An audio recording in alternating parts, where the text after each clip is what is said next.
Shalom. This is Yair Davidiy speaking from the land of Israel. I represent Brit-Am, Hebrew Awareness, the movement of lost 10 tribes of Israel. We research the whereabouts of those 10 tribes and we spread knowledge of it.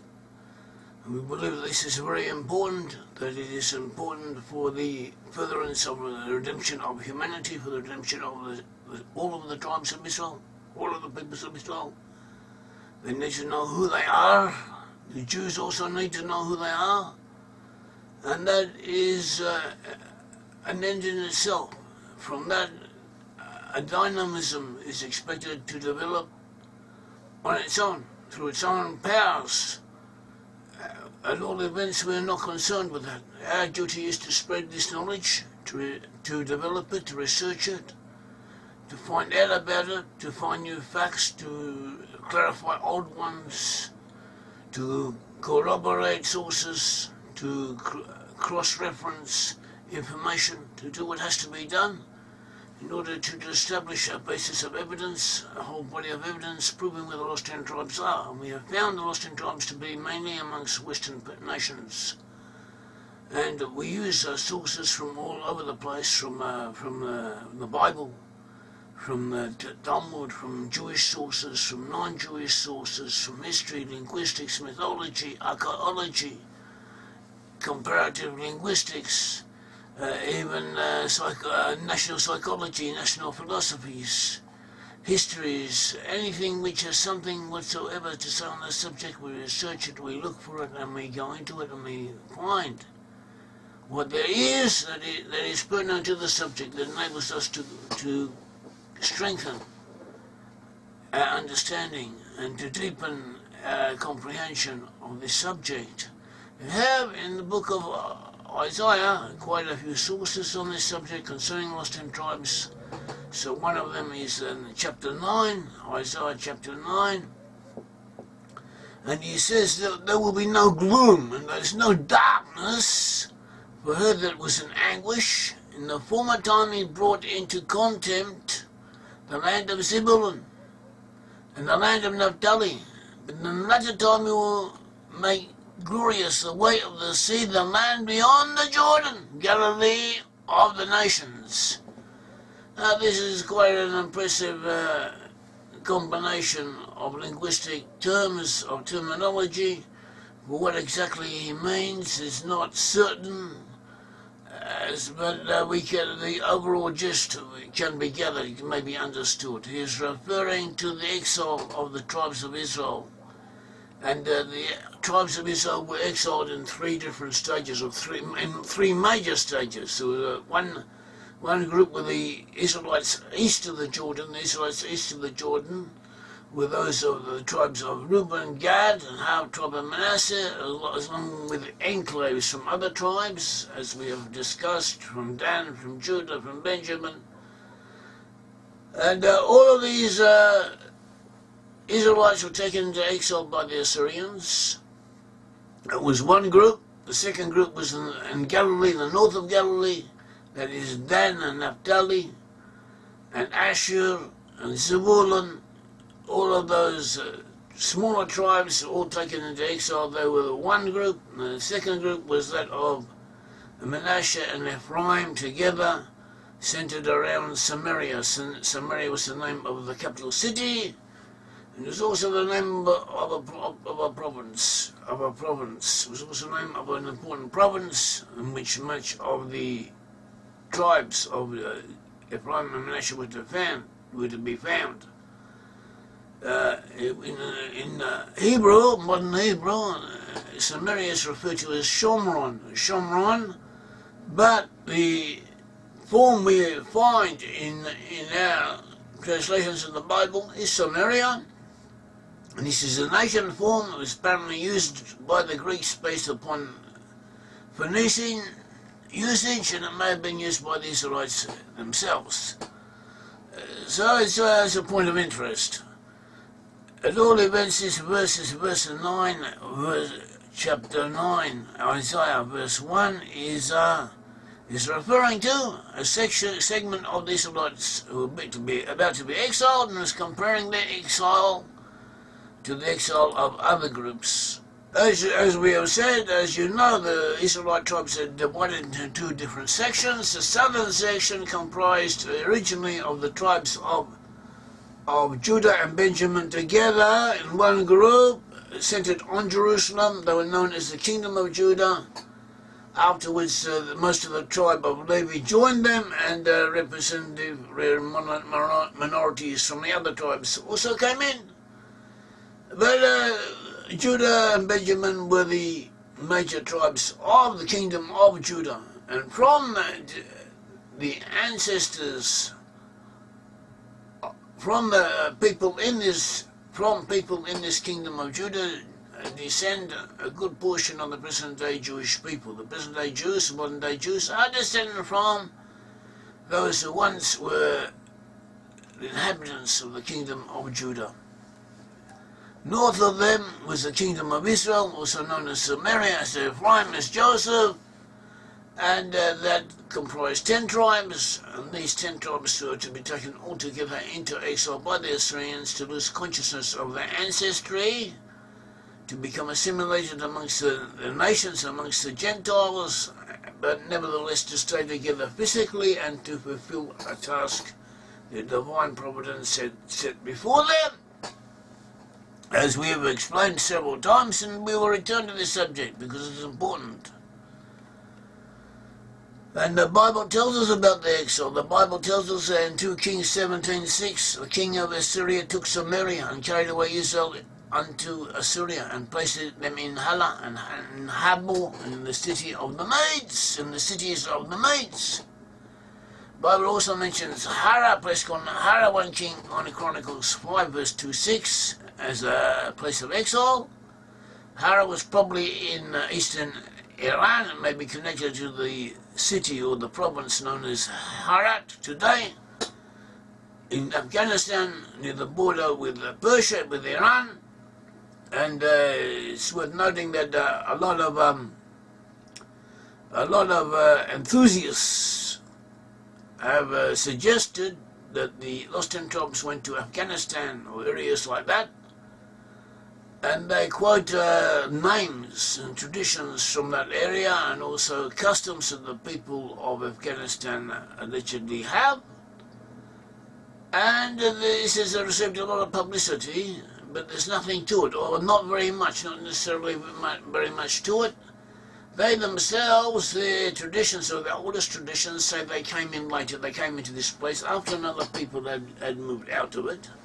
And the people who lived there previously had been known as Bnei Israel and Asakhan, from which came the name Afghan.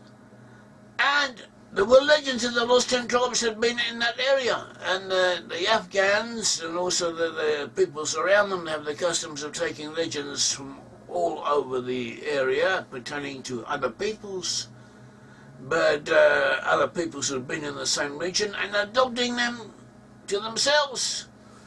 Also, there were Jews who were persecuted in Persia, in Iran, who fled to Afghanistan, came to Afghanistan, and some of them pretended or converted to Islam, but they kept some of the Jewish customs. In some cases they were Jews, in other cases they were groups of Persians before the coming of Islam who had converted in part, or began a process of conversion, or had adopted Judaism, Judaic customs.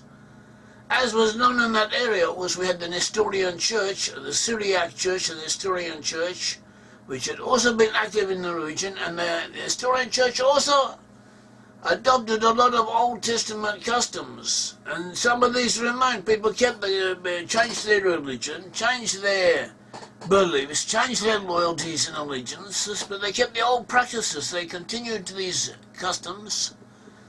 And so this has confused researchers on the matter. Nevertheless, we have done research on the subject, and our impression is that there are not any of the lost 10 tribes in those regions, or if there are, they are not very numerous. They are a small minority, and most of the people do not belong to Israel, do not want to belong to Israel, and apparently never did belong to Israel. And those who doubt what I'm saying can look it up. There are books written on this subject. Bell, an Englishman who was in the region, he wrote an important book on the subject, and everything he said has been confirmed. And other researchers who come after him have built up on his researches and confirmed what he says, and he says what we have said. His explanation of the idea that lost in tribes were in that region was because previously there had been a group who may have belonged to lost in tribes, but they moved out and went elsewhere, and they apparently pertain to the Scythians, so the segment of the Scythian peoples. But after they moved out, their neighbours or people around them continued to apply the names and the traditions concerning them to the others who came in. The others who came in were those who gave rise to the Afghans. The Afghans apparently came from the region of Armenia, we don't know. And they themselves have confused traditions on this matter. And they, in addition to saying, or some of them saying that they belong to the lost tribes, also claim to have come from the soldiers of Cyrus, from Alexander the Great, from Nebuchadnezzar, from Esau, to be related to the Rome. Esau was a citizen. Esau in Jewish tradition gave rise to Rome. So some Romans apparently had been in the region or had been known to be close to the region and were famous as warriors, and so they too claim to have been descended from these Roman soldiers and to have descended from Esau, and therefore to be of illustrious heritage. In the Jewish and the Christian tradition, Esau has a negative connotations, but this was not always the case. So that too is worth noting. Concerning the tribes of Reuben and Gad, the verses tell us, the God of Israel stirred up the spirit of Pul, king of Assyria, and the spirit of Tiglath-Pileser of Assyria, and he carried them away, even the Reubeni and the Gadi and the half-tribe of Manasseh, and brought them unto Hala, and Habor, and Hara, unto the river of Gozan, unto this day. 1 Chronicles 5:6. And we have Roman writings, Greek writings, legends, all confirming what the Bible tells us. The lost 10 tribes were taken to these regions. These regions mainly comprise the areas of the foothills of the Caucasus Mountains, of Menai, of Armenia, of Gozan, and of the Uzan River further to the northeast. We find Israelite tribes such as the Naphtali in those areas, that is, tribes with Israelite names in those regions. They later moved on. They moved northward, and after moving northward, they moved to the west. They gave rise to people in western areas. Another verse concerning the lost 10 tribes we find in Amos 4, verses 1 to 3. Hear ye this word, you kine of Bashan, that is, you cows of Bashan, that are in the mountains of Samaria, which oppress the poor, which crush the needy, saying to their husbands, bring and let us drink. The day shall come upon you that he will take you away in Sinot, that is large boats in Hebrew, and in Duga, that is in fish boats, your remnant in Duga, fish boats. And your bridge remnant shall be taken away, one woman for each other, and they shall be cast out into the mountain of Menai, or beyond the mountain of Menai. According to the Hebrew, and also confirmed by Aramaic translations. And this indicates the part of the Israelites has been taken away in ships and different types of sailing boats. It refers to the inhabitants of Samaria, also to those of Bashan, east of the Jordan, and he speaks of them being taken away in ships and fish boats and being cast out beyond the mountains of Menai. In other words, he's talking not only about being taken overseas, but also being taken overland to the north and the northeast, as a great many of them were, apparently most of them were taken overland, but a section were also transported overseas in ships that pertained to Tyre, pertained to the Phoenicians, the Assyrians took control of, made them proxies in their colonial enterprises, set up colonies overseas to mine minerals, to produce agricultural produce, to be a market for goods and to supply materials, raw materials and finished goods to the Assyrian Empire, which they did. Archaeological finds confirm that they did. We find such colonies, we find them in Spain, we find them in Britain, we also have references to them in Ireland and also in Scandinavia. And this is well known, and this is what happened. The Israelites were taken to those areas. Some of them were taken by ship, others were taken overland. And the people, the Phoenicians, the inhabitants of the cities of Thor, that is Tyre and Sidon, were important in this process. The city of Tarshish also was important. Tarshish was in the southwest of Spain, was probably originally a colony of people related to the Greeks, but the Phoenicians took it over and imposed their civilization and their culture upon the area. And that too became a place where Israelites were taken to settle, and initially Israelites were there and they did set up colonies in that region.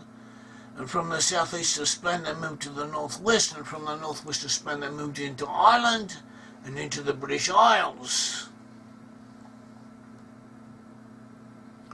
Concerning Tyre, we have Isaiah chapter 23 describes the siege and the fall of Tyre in the time of Nebuchadnezzar of Babylon. And later on, after Nebuchadnezzar conquered Tyre and destroyed a portion of it, it was rebuilt, and then Alexander the Great of Macedon, the Greek conqueror, a few hundred years later, he came and he also destroyed what was left, or he restored what had been rebuilt. And Ezekiel prophesies concerning Tyre. He says here, I'm against you, O Tyre, and I'll bring up many nations against you, just as the sea brings up its waves. They will destroy the walls of Tyre and tear down her towers.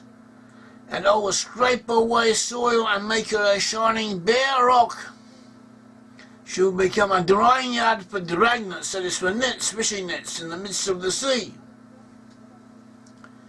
So, as we said, Nebuchadnezzar did besiege Tyre after the prophecy of Ezekiel and the prophecy of Isaiah in chapter 23 and Ezekiel 24 concerning Tyre. And Nebuchadnezzar besieged Tyre. He took about 15 years in the process, and then he captured it, he destroyed part portion of it, later portion of it was rebuilt.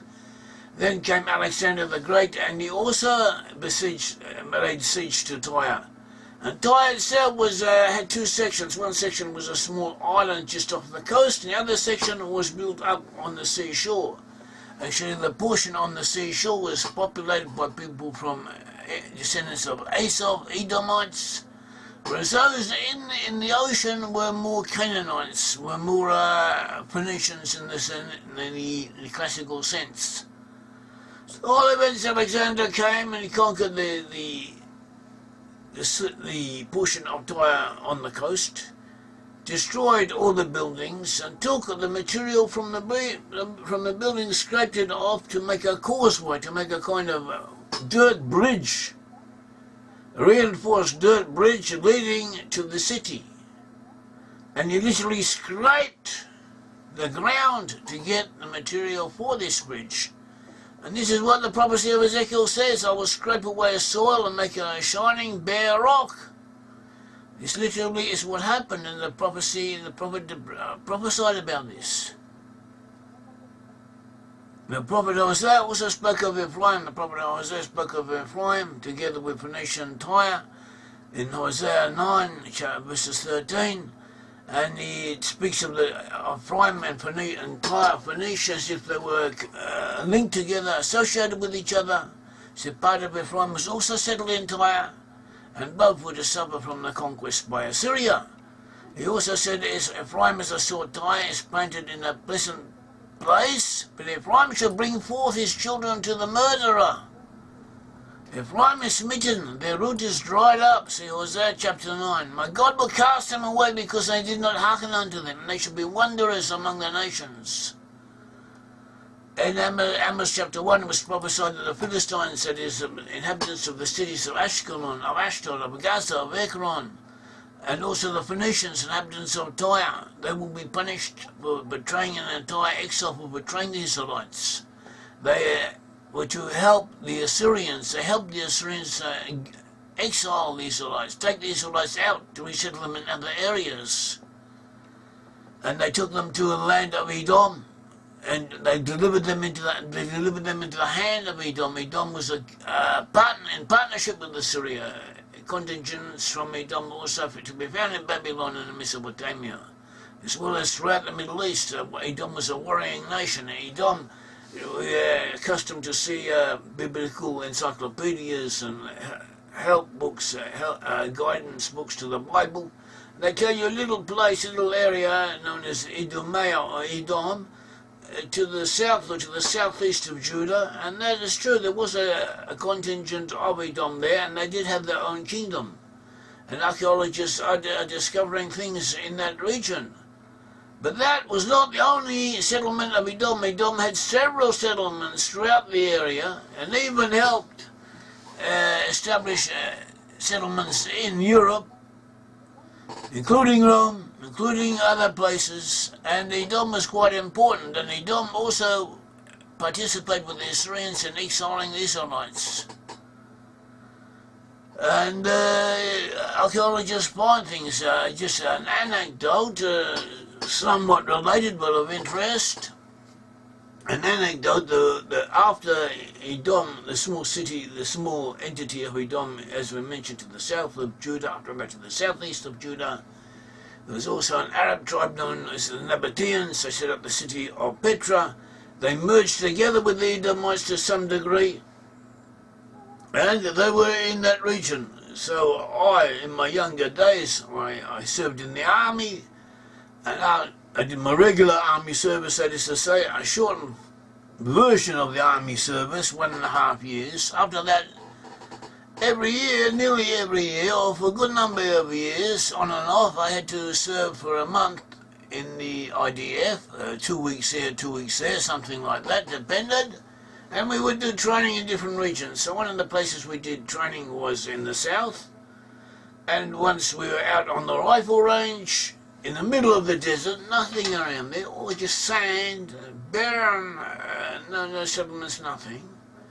And the soldiers are going up to shoot and realize of groups, and those who haven't had their turn or have had their turn but they're waiting for another one are standing around talking, as soldiers do, talking to each other. Brit-Am, one of the soldiers who I was with, he bends down, he picks up a little piece of brown, something like a little brown piece of dirty, and then it turned out to be something with metal.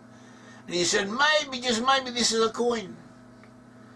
And apparently had experience with this, and he lived on a kibbutz, and on his kibbutz there was someone who was an amateur archaeologist, so he took it to him. And the person put it in a solution, left it in a solution for a while. Then he scrubbed it and cleaned it up, and he found a Nabatean coin. A coin from these Nabatean people, and it had been lying there for about 2,000 years in the desert. And maybe the sand had covered it over, and then other winds had come and revealed it.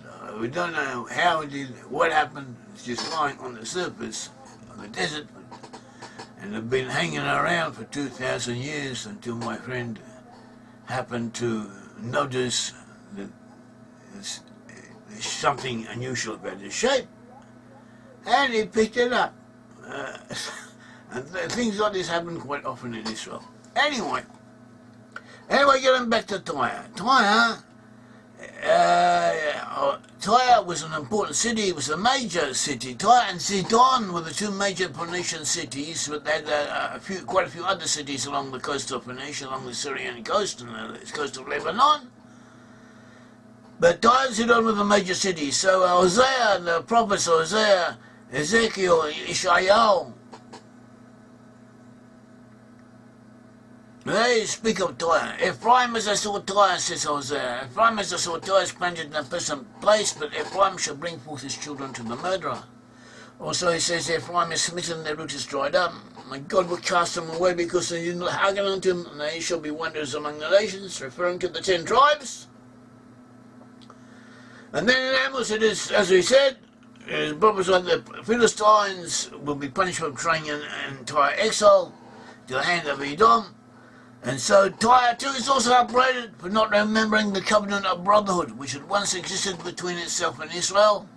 See Amos 1:9, for 3 transgressions of Tyre I will not turn away the punishment thereof, because they delivered up the whole captivity to Edom, and remember not the covenant of brothers. So the deliverance to Edom is connected to the transference by sea of a portion of these exiles to the west. Another related point is the place of exile known as Daphne of Antiochia. A midrash names Antiochia, or Daphne of Antiochia, on the North Syrian coast is one of the places of exile. And Nahum Shlush, a famous researcher of the Phoenicians, he believed that Daphne of Antiochia was a center for Phoenician settlement overseas. And there's actually an Irish legend which seems to confirm it. Daphne of Antioch is also known as Hamath. And an Irish legend or tradition says that Hamath was a centre of the Assyrians, of the Phoenicians who settled overseas, of the Phoenician colonization settlement process overseas. So that's interesting. So Daphne of Antioch had been associated with Tyre, with the Phoenicians, and with the exile of Israelites overseas. Now, another point worth noting, don't worry, eventually all these different points we bring up, they all come together, they all form part of a interlocking jigsaw puzzle. They're all pertinent, they're all of interest and of value. So, remember, in the beginning under Solomon, you had the kings of Israel. The kings of the Israelites came out of Egypt. They came out of Egypt. They went through the wilderness. In the wilderness, they received the Torah. They came into the land of Canaan, conquered it. And then they had a period when there were judges ruling over them. Judges, that is, charismatic leaders, like people like prophet-like people, who were appointed for their task according to need. After them came Saul, the first king, Saul from the tribe of Benjamin. After Saul came King David. After David came Solomon. After Solomon came Rehoboam. And in the time of Rehoboam, the 10 tribes divided, split apart, separated themselves from Judah and set up their own kingdom under Jeroboam, that is Jeroboam, the son of Nabat. So, after Jeroboam, from the northern kingdom, the northern separated, seceding group of Israelites set up his kingdom, he was afraid that the Israelites would want, that under his rule, would want to return to Judah. They had the custom that all the Israelite males 3 times a year would go up to Jerusalem, also accompanied by their wives and their children, but not necessarily so. They would go up to Jerusalem and sacrifice and then come back, so they'd all meet together. And this is repeated, this is mentioned in the Bible. This was a religious obligation, and the Israelites may not have been that religious, they may have worshipped idols, but they still kept some of the customs, some of the habits. So he was afraid that if his subjects continue to go up to Jerusalem, they will eventually become attached to the house of David, to Judah, and want to reunite with Judah. So he set up 2 golden calves, one in Bethel and the other in Dan, and he told his subjects, as these are the gods who took you up out of Egypt, and you will worship these gods. And we find in 1 Kings 12, this is 28 to 29, whereupon the king took counsel, he took advice, and made 2 calves of gold, and said unto them, it is too much for you to go up to Jerusalem. Behold, your deities are Esau, which brought you up out of the land of Egypt. And he set the one in Bethel, and the other he put in Dan. And he also introduced new religious practices, as we find in 1 Kings 14, 15, 16. For the Lord shall smite Israel as a reed is shaken in the water, And you shall root up Israel out of this good land which he gave to their fathers, and shall scatter them beyond the river, that is, beyond the Euphrates River, because they have made their sacred poles, like maypoles that they had in England, and they also had made poles, made their sacred poles, provoking the Lord, and he shall give Israel up because of the sins of Jeroboam, who did sin, and who made Israel to sin. So this is what they did. They set up these golden calves, and they worshipped them, and this was a part of their heritage, of the culture that they created for themselves. And we shall continue with this discussion and bring up new factors and new points of interest, and show how they all relate back and how they all prove that the peoples of Western Europe, or a portion of the peoples of Western Europe, a major percentage perhaps, and dominant elements amongst the peoples of Western Europe, descend from the tribes of Israel. They are part of the lost tribes of Israel. They need to know their ancestry, need to know where they come from. In the end times they will return and they will reunite with Judah. But this will come when God wants it to come, not necessarily when we decide it will happen. And so we have to wait and be patient and to believe, and in the meanwhile to prepare ourselves and to gather knowledge on this subject, and to pass the knowledge over to those who should be aware of it. May the Lord God of Israel bless you. Thank you.